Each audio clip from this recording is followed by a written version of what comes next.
Ассаламу алейкум, уважаемые телезрители. В эфире передача «Страница истории». Для вас работаю я, Ахмад Алишаев, и наш сегодняшний уважаемый гость Айшат Гаджиева.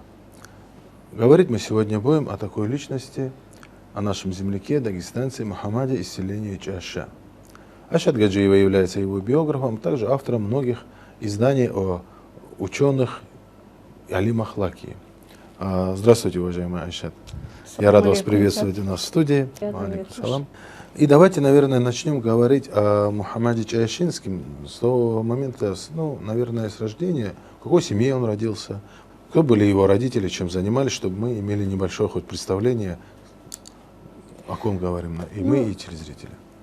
Начнем с того, что Чаяши не все знают это село. Это высокогорное древнее село, которое находится в Лакском районе, на границе с Акушинским и Лакским районом. От райцентра Кумуха 17 километров. И ближе, конечно, легче поехать туда, через Акушинский район. Родился этот алим, ученый богослов, можем сказать, шейх, который достиг высокого ранга. Мухаммад Афанди Кудис Урсиру, он родился в селении Чаяши, и его, с малых лет видимо, у него было, родители это заметили, отец Мухаммад звали, а мама Аминат. Они чем занимались, я извиняюсь, что перебиваю? Они просто хозяйством занимались. Разведением скота, земледелием и так далее. У них много земли было. Земля была. Да, поэтому и получается, что большинство времени они работали на своей земле. И отец заметил тяга, потому что там была мечеть, и, видимо, он ходил туда, ему было 4-5 лет, и у него были способности. Он отличался от сверстников, и поэтому и отец хотел его дальше, именно исламские знания, чтобы он получил после То есть, видя чтения. его такую тягу, что у него получалось, хотел дальше, чтобы он учился. И получается, что неожиданно отец умер, и ему пришлось помогать матери. Их было еще один брат, и все, больше не было в семье никого. Да, 2 братьев, получается. И так как земли очень много, ему приходилось работать там, помогать матери. И получается, через это село есть дорога селения Гуйми. Называется, тоже Лакское село. Да, тоже Лакское село. И Наиб Шамиля, Мухаммад Гуйминский, Мухаммад Амин, и он шел однажды, получается, через это село со своим братом Ахмедом. И они, когда шли, то есть на лошадях они ехали, или как, шли, и они увидели, что на поле там он положил коврик, Мухаммад, и молился он. И в то время он делал духачек. После утреннего намаза. Да, после утреннего намаза, а мама работала. И он удивился тем, что он на поле делает намаз. Сколько ему лет тогда было приблизительно? Я же говорю, ему было где-то немного, ему было, наверное, 6-7, но не больше. И получается, он удивился в такой ранном возрасте, и духачек делает его. Поэтому он и своему брату говорит: посмотри, говорит, Ахмад, ведь такой мальчик и делает духачек. Они между собой поговорили, видимо, остановиться время не было, и они дальше дошли до своего селения.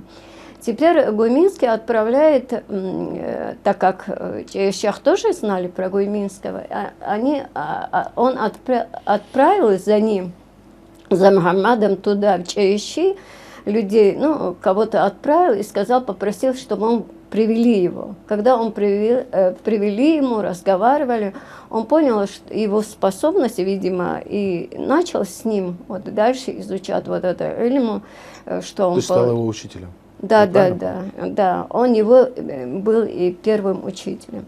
И получается, эти исламские знания дальше совершенствовал, он уже знал, когда в селении он был, он уже Коран знал, читал он Коран. То есть до того, как прийти к до Гуйминского. А дальше вот с ним то есть получается Дальнейшее развитие. дальнейшее да, развитие он получил в Гуйминского. Ну, вы знаете, я извиняюсь, что перебиваю, раньше была такая традиция, когда учителя брали учеников к себе в семью. То есть он мог... Так он и оставался Он там. у него жил, Да, получается. он жил там, он как свой был уже. Как бы получается, он не добирался домой, а оставался там. Ну и когда необходимо было помочь маме, и, естественно, домой, да, ходил туда. И вот, получается, после этого он, естественно, получил знания. Дальше он совершенствовал свои знания вот, в Кумухе. Потому что он дальше, вот у него там, получается, его знакомые там были, в это время Гуйминского, там был Хукалинский Мухаммад Амин и был Хукалинский шейх Хажи Ахмад Хажи. Тогда там исламское медресе было, видимо, и он получил свои знания дальнейшие. И, видимо, он еще Окни, видимо, вот есть такие разговоры, что он и заодно и село Окни, там тоже медресе было. Видимо, он на этом не останавливался. Ему все время постоянно не хватало, вот как бы получается, знаний. Вот он как бы вот не мог насытиться этим знанием, и дальше, ему хотелось дальше. И вот получается, дальше он был Шерван. Да. Азербайджан сейчас. Да, Азербайджан, часть Азербайджана. И вот он туда за знанием дальше поехал, и там тоже он был довольно долго. Значит, там был тарикатский шейх, устазом его, это, значит, Саид Афанди Авахули. А вот он был преемником Ахмад Кулали. Дальше, получается, он был преемником Исмаила Курдамири. Да. А он был своим устазом, в свою очередь, у Халида Сулеймана. И вот получается вот такая цепочка. То есть он от них получил разрешение на наставничество, да, обучать людей тарикату и так далее. Да, на Нахшибандийском тарикате. И после того, как он уже совершенствовал свои исламские знания, не только исламские, наверное, и, на мой взгляд, он получил и другие знания. Ну, тогда давался, да, весь перечень доступных наук, не разделялось там. Давалась и та же теология, и та же риторика, та же юриспруденция, уже не говоря о астрономии и других науках. Да. И вот после этого он вернулся. Когда он вернулся, он возвращался, он вернулся к своим друзьям, знакомым Кумох. И через Кумох. И вот когда все услышали знакомые, что он вернулся, все его пришли, то есть встречать, получается, все те, кто его знали. Это и Баратов, который был его другом, который Абдул-Карим Баратов, который вот на зиярате Мухаммада Идос, саллаллаху алейхи вассалям, работал, он ухаживал за могилой, да, вот всю свою жизнь. Вот они были друзьями. Еще там был Хажи Ахмад Хажи, но он был старше, Мухаммад Амин. И еще там, вот кто это рассказывает, очевидцы, потому что там, когда была медресе, в Кумухе учились, Смуцалаул, село есть в Хасаюрте. Вот там есть хадис был. Вот он умер, вот он рассказывал по его этим. Еще другие там были, которые вот ученики, они моложе были. Они говорят, мы пришли посмотреть на него. И вот с этих рассказов уже это все известно, да? Да, на равнине Уллаар, там вот Кумухи, говорит, есть такое место, вот они там именно пришли его не только встречать и поздравить его, вот как бы у него были там, видимо, много друзей. И вот там он не просто, у них была, видимо, традиция, что они там начали зикри. И вот, и когда, говорит, он вошел, вот это состояние, начал ла илаха иллаллах говорит, вот, говорит, даже лошадь с ним, вот, как бы получается. Так с ним начала да, это вот очевидцы рассказывают, настолько, говорит, он вот, вошел в это состояние. Понятно. Ну, я бы хотел вас немножко прервать. Мы знаем такую историю, что Мухаммад Гуйминский, Наиб Шамиля, о котором мы говорим, он сам дошел до уровня Даража Устаза, есть такие сведения. Есть такая история, когда он предсказывал судьбу Чаяшинскому. Да, Наверняка вам это известная история. Расскажите, что вы знаете об этом? Потому что в разных источниках немножко по-разному пишут. Когда он учился у него, он был уже в подростковом возрасте. Ну вот, когда мы говорили, что он в семье, он взял его. Он был как свой, получается. Ну, как своего сына не отделял. Ну, понятно, да. И вот получается, ему приснил, сон увидел он ночью, что вот он сидит в комнате, вот в Гуйминских, и такая вот необычная птица, она прилетела в комнату, и вот кружилась и села на него, такая красивая птица, и он смотрит на эту птицу, и ему было это интересно, просто что это. И утром он рассказывает своему учителю, что вот видел. Но он, конечно, ему сразу не сказал, он так посмотрел долгим взглядом на Чаяшинского и засмеялся. Просто засмеялся, и впоследствии, естественно, было значение, почему вот этот было. Там еще, наверное, что-то еще. Вот такой сон был. И впоследствии это было тем, что он вернулся, когда с учебы, он женился впоследствии на дочке Гуйминского, Найба Шамиля. Дочка же, это была внучка Магомеда Ярахского, что интересно. Его дочка? Да. Он был женат на дочери Магомеда Ярахского, получается, Гуйминский? Гуйминский был женат. Это достоверная такая вот информация, что у него было несколько дочерей. Вот здесь можно про этих шейхов говорит еще, Магомеда Ярахского, несколько дочерей. И когда Гуйминский в свое время, шейх Джамалдин, Кумухский, он отправил, этот учитель Шамиля, отправил его учиться к Магомеду Ярахскому, потому что он был когда-то... Гуйминского, да. У него еще прозвище было Кюрмула, потому что в Кюре, Гуйминскому... Да. И вот получается, когда он отправил к нему, он очень знал, кого он отправляет. Не просто так, он был очень способный, одаренный, он получил знания.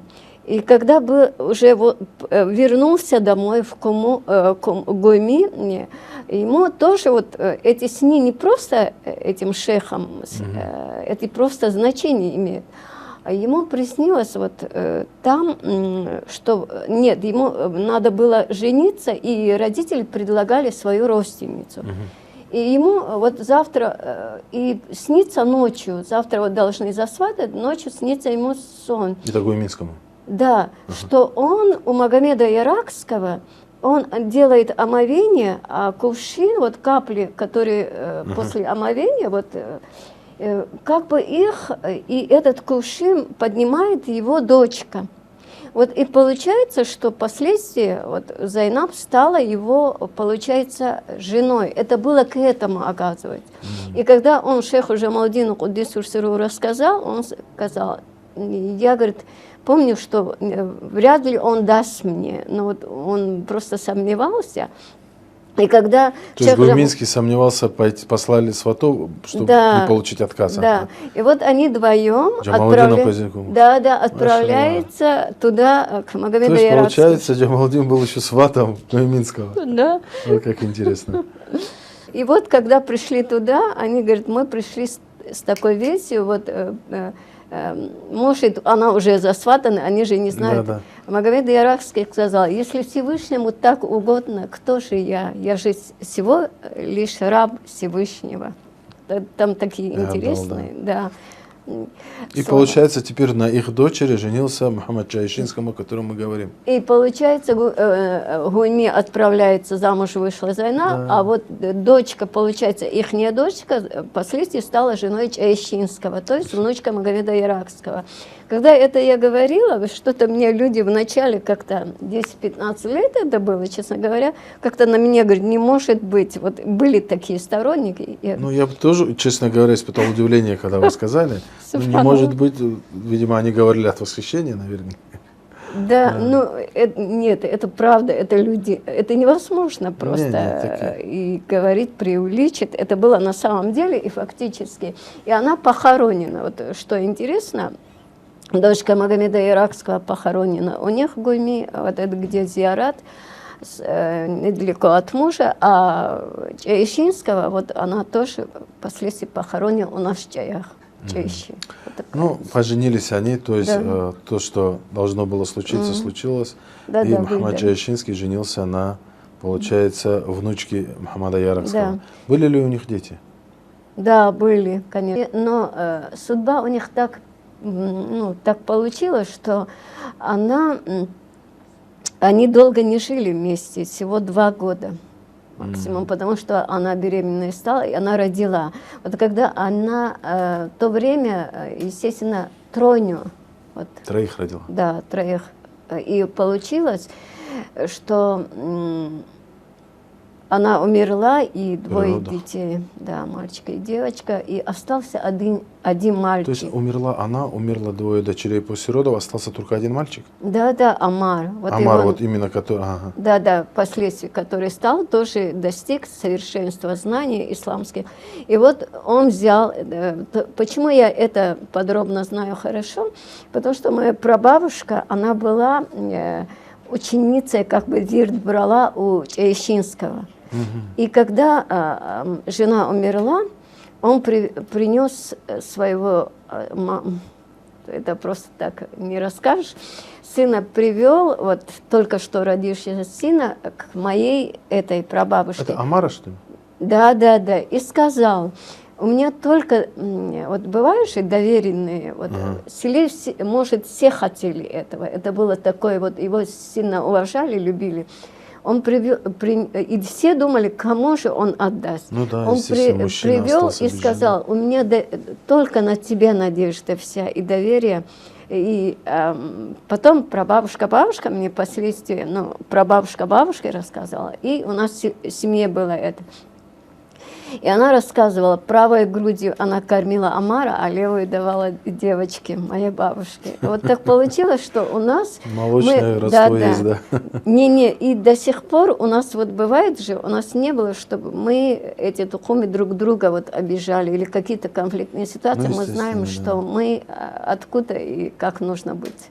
Вот это тоже есть, очень сыграло роль. Потому что пока он рано утром выйдет, вот настолько наши бабушки, наши вот все родные любили его, пока он встанет, они шли дорогу подметать, чтобы не испачкался его длинный халат. Настолько к нему было не очень сильное уважение было. Машаллах, такое уважение к человеку. Но мы знаем, что чаищинцы, да и не только чаищинцы, все, кто знал, очень любили его за его такое вот, как бы правильно выразиться, желание всегда помочь и быть рядом, и в хорошем, и в плохом. Ну, особенно в бедах это запоминается, когда человек тебе помогает, когда он сам оказывается рядом именно в ту минуту, когда нужно, когда тебе это необходимо.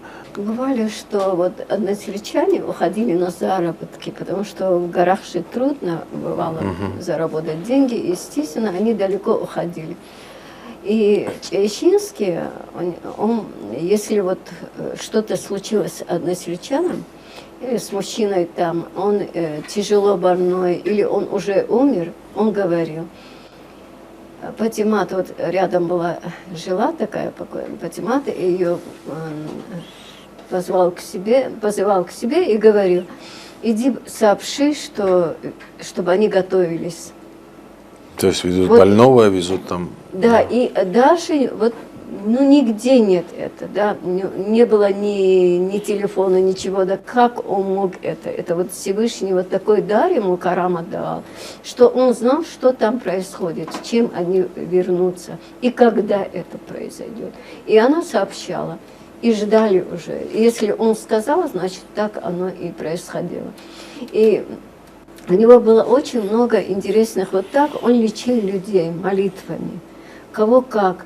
К нему, когда приходили, люди уходили от него воодушевленные, вот без проблем, без ничего. Вот.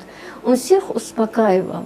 То есть мог найти для каждого нужное слово? Да, и у него постоянно люди бывали. Он приходил, и он говорил, к нему без конца поток людей бывал. Ну, вы знаете, мы были в этом месте, в Чаях, где его зиарат, где к нему говорили, чтобы келья его, да. Но это очень такое скудное жилище. Там, как он мог принимать людей? Там развернуться-то негде. Единственное, одна большая, более-менее, если можно сказать так, большая комната, наверное, даже меньше нашей студии, Да. там, где он принимал людей и Да. совершал ритуальные намазы, молитвы. Все остальные комнаты, что кухня, что где он уединялся для богослужений, очень маленькие. Вот здесь можно сказать, что родительский его дом находился от Зиарата недалеко. Он себе построил. Вот это получается... То есть он рядом с домом построил Да. место, чтобы не Да. беспокоить домочадцев, чтобы люди туда ходили, Да, заниматься родительский дом в богослужением. другом месте, вот недалеко это. Это получается, а вот Зиарат у него, и получается, он же уединялся 3-4 месяца, он уходил, ну вот как говорит, кели, или вот там невозможно во весь рост стать. Вот он там читал и все время там молился. И вот там немного, такое маленькое окошечко, вот люди приходили к этой окошечке. Какая проблема? Вот они говорят через это окошко. И у него была вот даже так. Да, такая особенность, что даже вот так не встречались они, редко. Через это маленькое окошечко, говорил он все. То есть получается, и все уходили, даже когда вот к нему приносили вещи, там, допустим, хлеб или что-то, вот фрукты или что, еду, он что делал? Не трогал ничего, абсолютно он не трогал. Оставлял, тоже вот вызывает женщин, вот та же Патимата и другие, и говорит, завтра пятница, отнесите, пожалуйста, пятницу, чтобы пятницу раздали всем бедным, в первую очередь всем бедным. И вот поэтому, мечеть находился дальше, получается, в другом месте. И вот они несли, ничего он не трогал. Вот такая особенность у него была, что он сам себе готовил. У него там, вот в келье, находится маленькая печка. Вот такое чувство, вот когда вот там бываешь, вот каждый раз, сколько бы я ни была там, все время вот такое чувство, вот он где-то рядом. Вот, честно, ощущение такое, да? Ну да, вот я как будто за спиной, он где-то там, я вот зашла, потому что зола в этом печке сохранилась. Вот именно его зола, его это дрова, которые остались там. Вот смотришь на это, думаешь, вот сейчас он вернется, как будто вот такое ощущение. Уже отошел на минуту, да, хозяин, Да, получается? и пятницу он, на пятничный намаз, там, когда делали мечети, он же отправлял вот это все, и свое все отдавал туда. Он себе ничего не оставлял. И сам себе готовил. Вот у него такая особенность, шапку, вот у него, говорит, была бурка, ну, как это, большая вот шапка, да, в горах носят. Он не вот так даже в глаза смотрел, а вот на глаз эту шапку делал и все время смотрел вниз. Вот, А для чего, интересно так? постоянно, чтобы от Всевышнего, от мысли Всевышнего. То есть если не что-то отвлечься. увидеть, чтобы не отвлечься. Да, Понятно. и получается, и шел к мечетю не через короткую дорогу, а через длинную по окраине села. И оттуда же Вы знаете, это предписано в шариате, да, я как-то нашел в книгах, просто мне было любопытно, что желательно мечеть идти длинной дорогой, а возвращаться короткой. Видимо, он соблюдал это. Шалла. Да, и никогда, вот я же говорю, он без омовений, без ничего, это вообще категорически, чтобы ему готовили, не было. Он сам себе готовил, вот у него это такая особенность была. Видимо, это же я заметила, когда вот изучала, вот они чем-то похожи, шейха Джамалдина описывает историю, вот у него тоже, вот самое, вот когда заходишь туда, вот такое окошечко, вот находится. Через него ему еду передавала жена. Получается, без омовения, естественно, такие люди не принимают. В омовении они должны были это. Поэтому здесь Ещинского то же самое, но он сам. Ну, понятно, что такие люди будут похожи в таких вещах, Да, таких вот моментах. здесь очень много интересных вот вещей, которые вот чудес карамата было у него. И это односельчане знают это.